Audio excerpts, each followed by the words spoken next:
Salut, salut. Écoute, je te fais un petit vocal là encore en voiture. Je suis en route pour aller enregistrer un épisode avec Stéphanie Destet du podcast Les adultes de demain.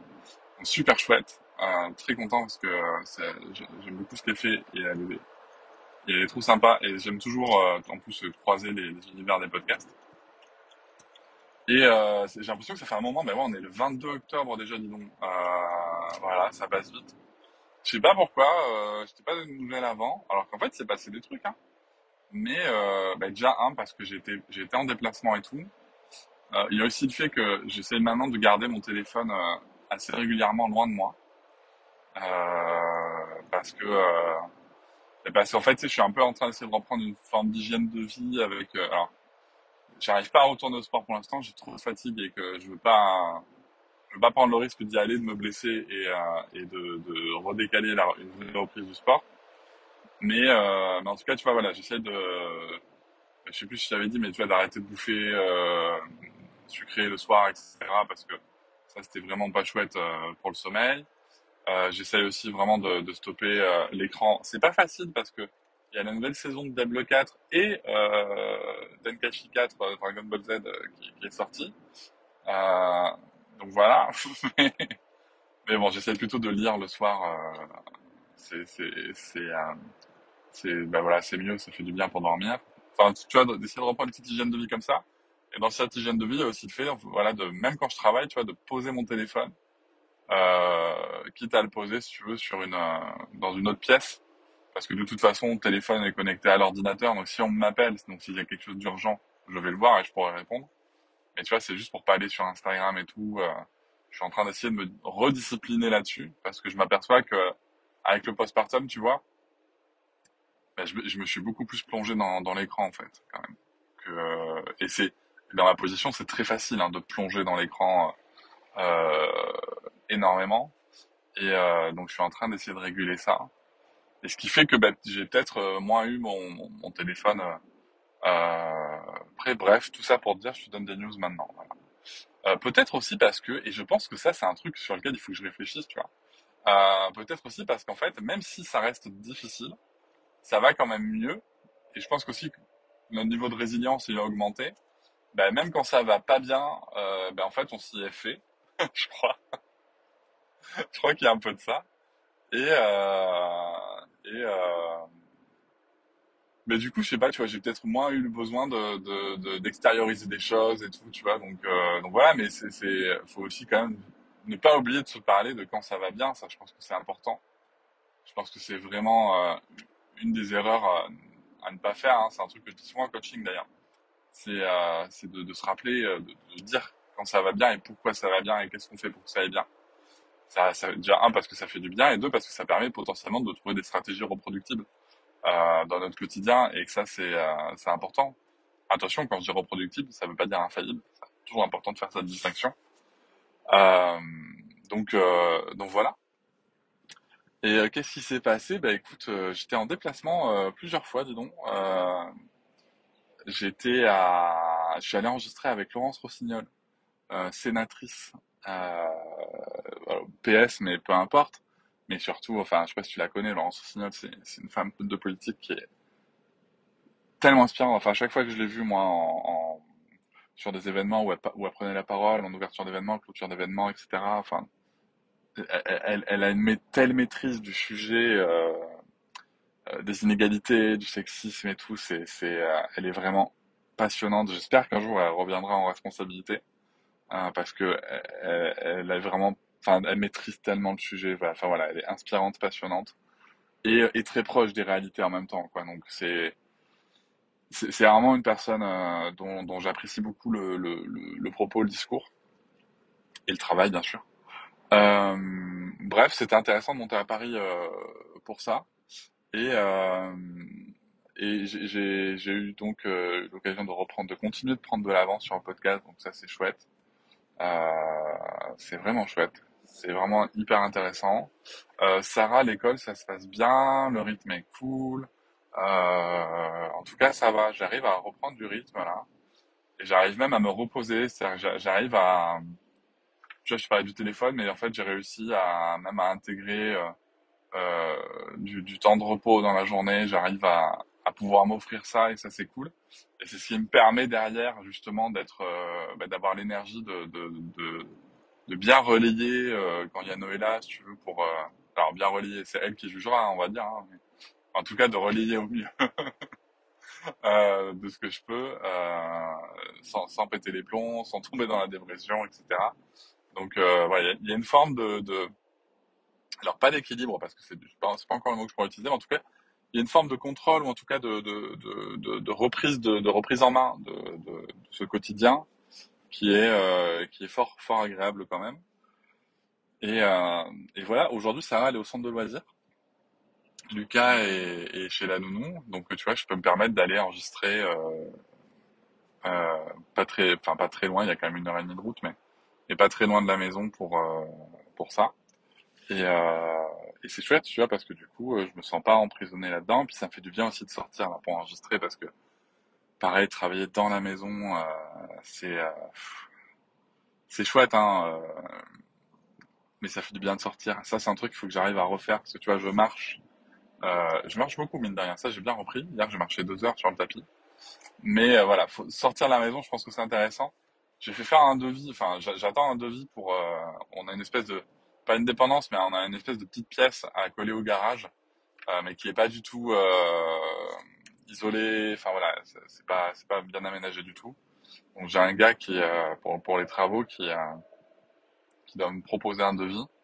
Et ça, je pense que tu vois, ça a l'air de rien, mais le fait de sortir, même si c'est pour aller dans une autre pièce, mais le fait de sortir de la maison, tu vois, ça peut aussi être hyper intéressant. Et de toute façon, c'est une évolution qu'on va devoir faire puisque quand Lucas voudra sa chambre, mon, mon bureau, mon bureau chambre actuel deviendra notre chambre redeviendra notre chambre puisque ça l'a déjà été pour Noël et moi. Donc, de toute façon, moi, il me faudra un espace de travail. Et j'aimerais pas rogner sur la salle de jeu parce qu'au contraire, elle, j'aimerais plutôt l'aménager, tu vois, avec de quoi grimper et tout. Parce que Lucas va être, enfin, il a l'air de partir là-dessus. Et donc, j'aimerais vraiment, si tu veux, utiliser le volume de la pièce et pas juste la surface de la pièce. Enfin bref, j'ai des idées, mais c'est un autre sujet. Donc voilà, et c'est plutôt chouette. Donc ça est en vacances depuis vendredi dernier. Figure-toi que mon père n'étant pas là, ma mère a proposé. Elle est rigolote parce qu'elle me dit comme ça, oh tiens, ton père est pas là. Je m'imite très mal ma mère. Ton père est pas là. Tu vois, tu sais, elle te pose ça comme ça. Et elle attend en fait que toi tu dises, ah ben tiens, est-ce que tu veux que Sarah passe la nuit chez toi? Je sais pas si tu te rappelles, mais tu sais, elle avait déjà fait en mai ou en juin, je sais plus, pour la première fois. Et là, carrément, elle a passé 2 nuits chez mamie, tu vois. 2 nuits chez mamie et elle a adoré, c'était chouette, elles ont beaucoup joué parce que ma mère peut jouer toute la journée avec les enfants et elle a cette capacité qui est géniale. Et, euh, et du coup, elle est partie, moi je l'ai mieux vécu. C'était chouette de se retrouver avec Noëlla, avec juste bébé, c'était sympa. Après, très clairement, si tu veux, par rapport au moment où Noëlla est déjà partie avec bébé, tu vois bien aussi que c'est pas. Enfin, l'exigence du bébé est quand même très différente hein, de l'enfant de 6 ans, quoi. Voilà. C'est-à-dire que quand je me retrouve seul avec Sarah, c'est beaucoup plus reposant que quand on se retrouve même à deux avec bébé. Après, cela dit, là, on était deux avec bébé et du coup, ça reste quand même. T'as quand même la possibilité que quand l'un est avec l'enfant, tu retrouves des possibilités de récupération dans la journée qui sont quand même très différentes. Donc c'était chouette aussi d'avoir ce moment-là. Puis c'est chouette d'avoir des moments qu'avec bébé aussi, je trouve. C'est chouette d'avoir des moments qu'avec Sarah, c'est chouette d'avoir des moments qu'avec bébé. Mais, euh, mais c'est bien de pouvoir naviguer entre plusieurs trucs comme ça, entre plusieurs situations. Euh, et puis voilà, on est dans cette forme-là d'équilibre. Alors on va voir ce que ça va donner la semaine prochaine, puisque il y a eu Bibi avec le centre de loisirs un petit peu, enfin, pas avec le centre de loisirs, mais avec la volonté de Sarah d'aller au centre de loisirs. Parce qu'au début, elle voulait y aller, puis après, elle voulait plus. Puis finalement, elle a voulu y aller.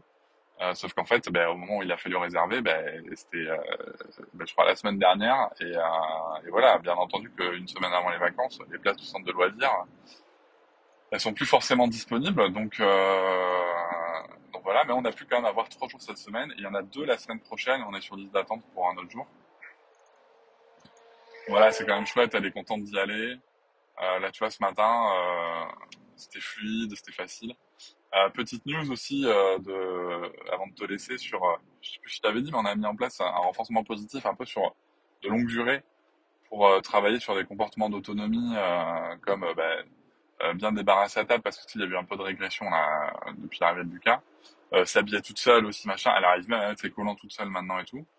Ben écoute, ça marche, c'est fou parce que ça marche comme ce que j'avais appris notamment avec Alan Kasdin, tu vois. À ceci près qu'il n'y a pas de sanction chez nous, mais c'est aussi ce qu'il préconise. Euh, mais ça marche bien. Ça a demandé au départ un petit ajustement sur à quoi c'était le dispositif et que même si ça reste une motivation, même si ce qu'on veut c'est développer une motivation intrinsèque, enfin quelque chose d'interne et créer l'habitude, euh, ça reste quand même des choses qu'il faut faire. Voilà. Donc il a fallu un peu recadrer ça au début. Je l'ai pas forcément d'ailleurs toujours bien fait parce qu'il y a un moment où ça m'a saoulé. C'est pas grave, je suis revenu dessus, j'ai expliqué que je m'étais agacé, etc. Et ça marche plutôt bien. Hein. Ça marche plutôt bien, dis donc. Elle a bien compris le principe, elle suit bien le truc, elle sait avec qui il y a des choses qu'elle veut faire ou pas faire. Par exemple aussi pour la motiver à la lecture, dans le truc, parce qu'il y a les comportements autonomes plus la lecture autonome. Elle a la possibilité en fait de nous lire un livre seule, au rythme qu'elle veut, hein, il n'y a pas de débat et tout. Et elle le fait, alors elle a fait avec moi, elle le fera avec Noëlla, je pense, s'il n'y avait pas autant de place prise par bébé. Elle a fait avec ma mère. Elle n'arrive pas à le faire avec ma belle-mère pour l'instant parce que tu sais, ça demande vraiment de laisser l'enfant lire à son rythme et tout. Ça, ma belle-mère, elle y arrive pas en tout cas pour l'instant. Donc voilà. Et ça marche plutôt bien. Et ça fait du bien, tu vois, ce matin. Voilà, elle s'habille toute seule. Même un collant, tu vois. En plus, moi, je déteste mettre des collants. C'est un truc, ça me saoule. Mais voilà. Et c'est plutôt chouette, quoi. Et c'est plutôt chouette. Ça fait du bien. Bref, voilà, une période où on a mis on a aussi mis des choses en place. Hein. Tout ça pour te dire que ça se fait pas non plus tout seul. On a aussi mis en place des stratégies. Il y a certaines qui ont échoué, certaines qui ont marché. Mais en tout cas, ça avance positivement et ça, c'est chouette. Et encore une fois, tu te dis, il y a cette espèce de sentiment comme on a mis des choses en place et que certaines choses fonctionnent, que ce soit avec Lucas ou avec Sarah, ben voilà, on y arrive et en plus, c'est sur nos stratégies qu'il faut qu'on y arrive. Donc, c'est cette espèce d'empouvoirment parental, tu vois, ça fait du bien. Voilà, et puis Lucas, écoute, Noëlla est fatiguée et à ma foi, comment ne pas l'être.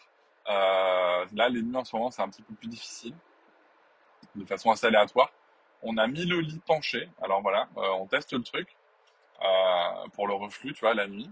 Donc on teste un peu ça, c'est la première nuit, donc on va voir ce que ça donne. Et voilà, et puis donc de temps en temps, je refais des tours en voiture là avec Lucas. Ce que j'ai changé moi, c'est que maintenant, je mets ma musique en fait, parce que l'aspirateur, ça a l'air de plus trop lui parler. Moi en plus, ça me saoulait. Et du coup, maintenant, il s'endort entre 10 et 20 minutes sur la musique que moi j'écoute. Donc voilà, c'est moins relou. Bref, ça progresse positivement et ça c'est chouette. Allez, des bisous, à bientôt.